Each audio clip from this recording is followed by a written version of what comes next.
اعوذ باللہ من الشیطان الرجیم بسم اللہ الرحمن الرحیم الحمدللہ رب العالمین وصلی اللہ علی سیدنا محمد وآلہ الطیبین الطاہرین۔ ناظرین اکرام، عید مبعث اور شب معراج کی خوشی اور شب معراج کی جو عید ہے اس کی مبارکباد آپ سب کی خدمت میں پیش کرتے ہیں۔ دو عظیم خوشیاں جو رجب کی 27 تاریخ سے منسوب ہیں،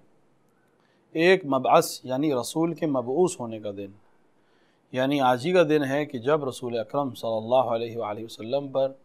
جبرائیل نے نازل ہو کر قرآن کی پہلی آیات کی تلاوت کی کہ بسم اللہ الرحمن الرحیم اقرأ باسم ربک الذی خلق خلق الانسان من علق۔ ان آیات کے نزول کے ساتھ ہی رسول کی اعلان رسالت کا اور رسول کی اس اہم پیغام کو پہنچانے کی ذمہ داری شروع ہو گئی۔ یہاں پر یہ بات اپنے ناظرین کے لیے ہم عرض کرتے چلیں کہ 27 رجب رسول کا آغاز رسالت ہے، یعنی ایسا نہیں ہے کہ رسول کو نبی اس دن بنایا گیا ہے۔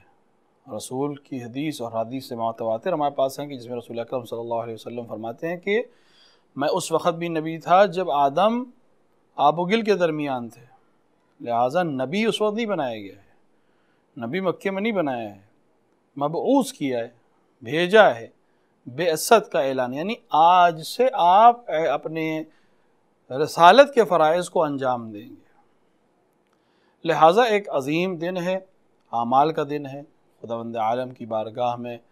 دعا اور عبادت کا دن ہے، رسول اور آل رسول سے توسل کے ذریعے خداوند عالم سے حاجات کو پانے کا دن ہے،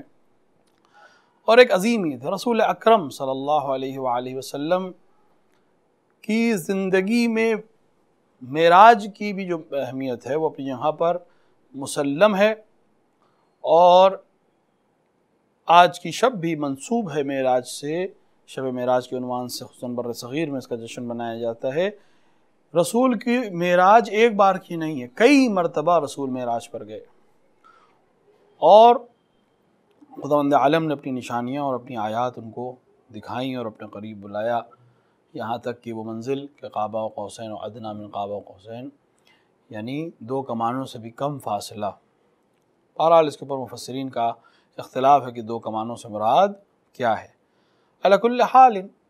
دونوں عظیم عیدیں ہیں۔ ایک عظیم خداوند عالم کی سب سے عظیم مخلوق و سب سے عظیم وہ ذات جو خداوند عالم نے خلق فرمائی، جس کے طفیل میں ساری کائنات خلق فرمائی، اس کی مبعث اور اس کے معراج پہ جانے کی عید۔ رسول اکرم کا کردار کل بھی مظلوم تھا اور آج بھی مظلوم ہے،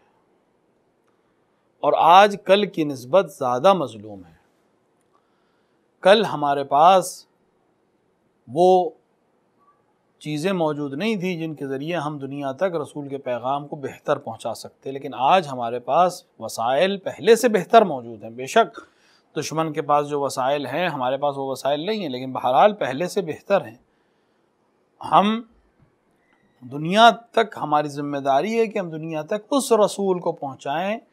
کہ جس کو خداوند عالم نے رحمت للعالمین بنا کر بھیجا تھا۔ آج وہ اسلام کے جو رسول کا مذہب ہے، رسول کی طرف منسوب مذہب ہے اسلام، اس کو دنیا دہشت کے نام سے جان رہی ہے، اس کو دنیا خوف اور قتل و غارت و خونریزی کے نام سے جان رہی ہے، اور جس کے نتیجے میں وہ رسول کو بھی جنگ کا رسول سمجھ رہی ہے، قتل و غارت کا رسول سمجھ رہی ہے، در حالانکہ قرآن رسول کو رحمت للعالمین کہہ رہا ہے، اخلاق کا مظہر اور اخلاق متمم اخلاق کہہ رہا ہے۔ اس رسول کو اگر دنیا قتل و غارت و خونریزی سے منسوب کرے تو اس سے عظیم ظلم کیا ہوگا۔ یہاں پر دونوں چیزیں دیکھنے کی ہیں، دنیا غافل بھی ہے اور ہماری کوتاہی ہے کہ ہم نے رسول کی پہچان اور رسول کو پہچنوایا نہیں ہے۔ ہم کہتے ہیں ہمارے رسول، جبکہ قرآن کہتا ہے رحمت للعالمین، رحمت للمسلمین کہا ہی نہیں قرآن نے، رحمت للمؤمنین بھی نہیں کہا، رحمت للعالمین کہا۔ کیوں؟ کیونکہ قرآن کہہ رہا ہے الحمدللہ رب العالمین، الحمدللہ رب العالمین۔ حمد ہے اس اللہ کی جو عالمین کا رب ہے، بالکل اسی طرح پہ، اور اسی طرح سے آپ کو رحمت للعالمین کہا، جہاں جہاں تک ربوبیت ہے وہاں وہاں تک آپ کی رحمت ہے، جس کے نمونے رسول کی زندگی میں ہمیں بارہا ملے۔ احد بدر کی جنگ میں جب کفار کو قید کیا گیا، بعض کو جنگ سے بھاگنے سے وقت بعض کو قید کر لیا گیا، تو ان کو مسلمانوں نے باندھ کے رکھا تھا کہ بھاگ نہ پائیں۔ روایت میں ملتا ہے کہ رسول اکرم صلی اللہ علیہ وسلم سو نہیں پائے، ان کی آہ سے سو نہیں سکے، لہٰذا آ کے مسلمانوں سے کہا کہ میں سو نہیں پا رہا ہوں ان کی آہ بکا سے، ایسا کرو کہ تم ان کو ڈھیلا باندھو، بس اس طرح باندھو کہ بھاگ نہ پائیں۔ وہ دشمن جنہوں نے رسول کو ان کے گھر چھوڑنے سے پر مجبور کر دیا، اپنے وطن کو چھوڑنے پر مجبور کر دیا، وہ جب آج رسول کے فوج کے مقابلے میں کمزور ہوئے اور گرفتار ہوئے اور ان کو لوگوں نے قید کیا، تب بھی رسول ان کے لیے رحمت کا نمونہ بنے۔ اسی طرح جب فتح مکہ کا وقت آیا، یہ وہ رسول آج مکے میں لوٹ رہے ہیں، کہنے والے نے کہہ بھی دیا الیوم یوم الملحمہ، آج خونریزی کا دن ہے، خون خواہی کا دن ہے۔ رسول نے فوراً اس کے ہاتھ سے علم لے کے دوسرے کو علم دلوا کر فوراً یہ نعرہ لگوایا الیوم یوم المرحمہ، رحمت کا دن ہے۔ اور جب رسول نے جا کر پوچھا، رسول نے لوگوں کو خطاب کر کے پوچھا کہ تم مجھ سے کیا توقع کرتے، تو لوگوں نے کیا کہا، وہی جو کریم ابن کریم سے توقع کر سکتے ہیں۔ دشمن بھی جانتے تھے کہ رسول کریم ابن کریم ہے، لہذا ضروری ہے کہ ہم دنیا تک رسول کے اس کردار کو پہنچائیں کہ رسول نے کس طرح سے دشمن کی سازشوں کے مقابلے میں رحمت کے ذریعے، اخلاق کے ذریعے پیغام اسلام کو عام کیا۔ بے شک ہم اگر تاریخ کو دیکھیں تو رسول کے عملی زندگی میں ہم کو جنگیں ملیں گی، لیکن اگر آپ دیکھیں تو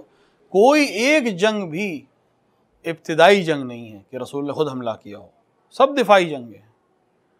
اسلام پر حملہ ہوا، لہذا رسول نے مقابلہ کیا، اور یہ عقلی چیز ہے، اگر کوئی آپ کے گھر میں گھس رہا ہے تو آپ مقابلہ کریں گے۔ اور اگر آپ تمام رسول کے سرایا اور غزوات کو شمار کر لیں اور سب کو گن لیں اور تمام مقتولین کو گن لیں، تب بھی تمام قتل و غارت کے باوجود ان کی تعداد 1000 نہیں ہے، یعنی 1000 لوگ ان جنگوں میں نہیں مارے گئے، جبکہ دیگر جو جنگیں تاریخ میں ضبط کی گئی ہے مذہب کے نام پر، قوم کے نام پر، ذات کے نام پر، لسان کے نام پر، کشور کشائی کے نام پر، آپ اس میں دیکھیں لاکھوں ہزاروں لوگ قتل کیے گئے۔ رسول نے دفاعی جنگ کی، نتیجے میں کچھ لوگ قتل ہوئے، ان کی تعداد 1000 بھی نہیں، تمام جنگوں سب میں کو ملا کر بھی۔ لہٰذا رسول رحمت کا پیکر بن کر ہے، وہ بھی جنگ بھی اس لحاظ سے آپ نے کی کہ جب تک جنگ ہے، جنگ ختم ہوتے ہی تمام، کوئی کینہ نہیں، کوئی حسد نہیں، کوئی بغض نہیں، کوئی بدلہ لینا نہیں۔ جنگ کا جیسے ہی جنگ کا میدان ختم ہوا اور فیصلہ ہو گیا، اب کچھ نہیں ہے، اب رحمت ہے، اسی طرح سے پیش آنا جس طرح اخلاق پیش آنا چاہیے، جس طرح کریم کو پیش آنا چاہیے۔ لہٰذا ضروری ہے کہ ہم رسول کے مبعث کے دن اپنے آپ سے عہد کریں کہ ہم رسول کی بعثت کے مقاصد کو، رسول کی عظمت کو، رسول کے اخلاق کو دنیا تک پہنچائیں گے، تاکہ لوگ رسول کو اس طرح جانیں جس طرح کا وہ رسول تھا۔ اور اس کے لیے بہت ضروری ہے کہ ہم پہلے خود رسول کو سمجھیں، ہم مطالعہ کریں رسول کے اخلاق کا، رسول کی سیرت کا، رسول کے عمل کا، رسول کی عملی زندگی کا، رسول کی زندگی میں پیش آنے والے واقعات کا، ان واقعات کے پس منظر میں رسول کے رد عمل اور عمل کو دیکھ کر ہم دیکھیں کہ رسول نے کس طرح عملی طور پر اسلام کو پیش کیا۔ رسول اکرم صلی اللہ علیہ وآلہ وسلم نے جتنی باتیں کہی تھیں، رسول نے آ کر عملی کر کے دکھایا کہ نہیں، ایسے حکومت کی جا سکتی ہے۔ آپ اگر حکومت کی ڈیفینیشن کو، حکومت کی تعریف کو جا کر مختلف لوگوں کے پاس دیکھیں تو وہ سب کا خلاصہ یہ ہے کہ ہمیں کسی بھی قیمت پر اقتدار میں رہنا ہے۔ رسول کہہ رہے نہیں، ہمیں کسی بھی قیمت پر اقتدار پہ نہیں رہنا ہے۔ اگر عملی طور پر ہم اپنے عقیدے کے خلاف عمل کریں اور اقتدار ہمارے پاس رہ جائے تو ہمیں یہ اقتدار نہیں چاہیے، ہر قیمت پہ ہمیں اقتدار نہیں چاہیے۔ اقتدار ضروری ہے، بغیر اقتدار کے احکام شریعہ جو ہیں وہ نافذ نہیں ہو سکتے، لیکن احکام شریعہ کو نافذ کرنے کے لیے کسی بھی قیمت پر ہمیں حکومت چاہیے نہیں، رسول کہہ رہے نہیں چاہیے۔ دشمن کا جہاں پر خیمہ ہے، جنگ ہے، دشمن جہاں سے پانی پی رہا ہے، اگر آپ چاہیں تو ہم اس جنگہ کو روک سکتے ہیں، پانی نہیں پہنچے گا ان تک، یا ہم اس کو زہر بھی پلا سکتے ہیں اس کے اندر، یہ سب کے سب مارے جائیں گے، یا یہ پانی نہ پانی کی وجہ سے ہلاک ہو جائیں گے۔ رسول نے کہا نہیں، مجھے منظور نہیں ہے۔ بعنوان انسان ان کو پانی پینے کا حق ہے، میں پانی نہیں بند کروں گا یا پانی کو زہر آلود نہیں کروں گا، میں گھروں میں آگ نہیں لگاؤں گا، میں باغ و کھلیان کو تباہ نہیں کروں گا۔ اگر جنگ کی کامیابی کسی انسان کے اوپر پانی کو بند کر کے حاصل ہو رہی ہے تو ہمیں یہ کامیابی نہیں چاہیے، کیونکہ یہ کامیابی نہیں ہے۔ کامیابی تب ہے کہ جب وہ اس انسان کو ہم اپنا بنا لیں، نہ کہ اس کو شکست دے دیں۔ بے شک دنیا کے جنگی لحاظ سے یہ ہے کہ شکست دینا ہے، لیکن رسول صلی اللہ علیہ وآلہ وسلم نے آ کر اس پورے سسٹم کو، اس پورے نظریے کو بدل دیا کہ کس طرح کسی بھی طرح حکومت نہیں، ہمیں نہیں چاہیے۔ ہم اپنے عقائد پر، اپنی ہمارے جو پہلے دن سے نظریہ اس پر ہم حکومت کریں گے۔ اگر اس طرح حکومت مل رہی ہے مل رہے گی، اگر نہیں مل رہی تو ہمیں نہیں چاہیے۔ بالکل یہی عمل امیر المومنین علیہ الصلوۃ والسلام کا ہے، بالکل یہی عمل آپ نے صفین کے جنگ میں جب حاکم شام کے لوگوں نے پانی روک دیا امیر المومنین کے لشکر کے اوپر، امیر المومنین کو خبر دی گئی، امیر المومنین نے حملہ کرنے کے اس کو واپس حاصل کرنے کا حکم دیا، فوجوں نے واپس حاصل کر لیا اس کو۔ اس کے بعد آگے کہا کہ اب امیر المومنین اگر آپ اجازت دیجئے تو ہم اب شام کے لوگوں کے اوپر پانی بند کر سکتے ہیں، جنگ بغیر جیتے، بغیر لڑے ہم یہ جنگ جیت جائیں گے، پانی کے بغیر وہ لوگ ہار جائیں گے۔ نہیں، پانی نہیں بند کروں گا میں۔ خود جب حاکم شام سے کہا گیا کہ تم نے قبضہ کیا تھا، اب علی کے آدمی نے قبضہ کیا ہوا ہے، اب تو ہم ہار جائیں گے۔ نہیں، ہم نہیں ہاریں گے، اس طرح نہیں ہاریں گے، کیونکہ علی کو میں جانتا ہوں وہ پانی ہم پر نہیں بند کرے گا۔ عملی طور پر وہی کردار ہے رسول کہ حکومت اور جنگ کی جیت کسی بھی قیمت پہ نہیں، یہ ہمیں منظور نہیں ہے۔ ہم انسانی وقار کو اور انسانی اقدار کو سلامت رکھ کر یہ تمام چیزیں چاہتے ہیں، لہذا ضروری ہے کہ ہم رسول اکرم صلی اللہ علیہ وآلہ وسلم کے بعثت کے موقع پر، معراج کے موقع پر اپنے آپ سے عہد کریں کہ ہم رسول اکرم کی عظمتوں کو دنیا تک پہنچائیں، آپ کے اخلاق کو دنیا تک پہنچائیں۔ آج دنیا عورتوں کے حقوق کے لیے لڑ رہی ہے، آج دنیا آزادی، بولنے کی آزادی کے لیے، فکر کی آزادی کے لیے لڑ رہی ہے۔ ان کو بتانے کی ضرورت ہے کہ یہ تمام چیزیں رسول اکرم نے فراہم کی تھی۔ جس زمانے میں لوگ بیٹیوں کو قتل کر رہے تھے اور فخر سمجھ رہے تھے بیٹی کو قتل کرنے، اس وقت رسول عظمت کے ساتھ اپنی بیٹی کا خیال کر رہے تھے، محبت سے پیش آ رہے تھے، عظمت کو پیش کر رہے تھے۔ جہاں لوگ دشمن کے شک ہونے پر کہ دشمن قتل کر رہے تھے، وہاں رسول اکرم دشمن کو اجازت دے رہے تھے کہ وہ بات کرے، وہ کہے، اعتراض کرنے کا حق دے رہے تھے، سوال کرنے کا حق دے رہے تھے۔ ضروری ہے کہ دنیا کو بتائیں۔ اب یقین جانے اگر لوگوں تک واقعاً ہم رسول اکرم کے کردار کو پہنچا دیں تو وہ شیفتہ اور فریفتہ ہو جائیں گے، رسول کو چاہنے لگیں گے۔ جس تک پہنچے رسول اکرم کا کردار، وہ رسول اکرم کا چاہنے والا ہو گیا۔ ضرورت اس بات کی ہے کہ ہم رسول کے اصل کردار کو دنیا تک پہنچائیں، اور یہ ہماری اور آپ کی ذمہ داری ہے کہ ہم رسول کے کردار کو اول جانیں، پھر عمل کریں اور پھر دنیا تک پہنچائیں۔ پھر ہم بتائیں کہ ہمارا رسول رحمت للعالمین تھا۔ رسول اکرم صلی اللہ علیہ وآلہ وسلم رحمت کا مجسمہ بن کر آئے، اخلاق کا مجسمہ بن کر آئے۔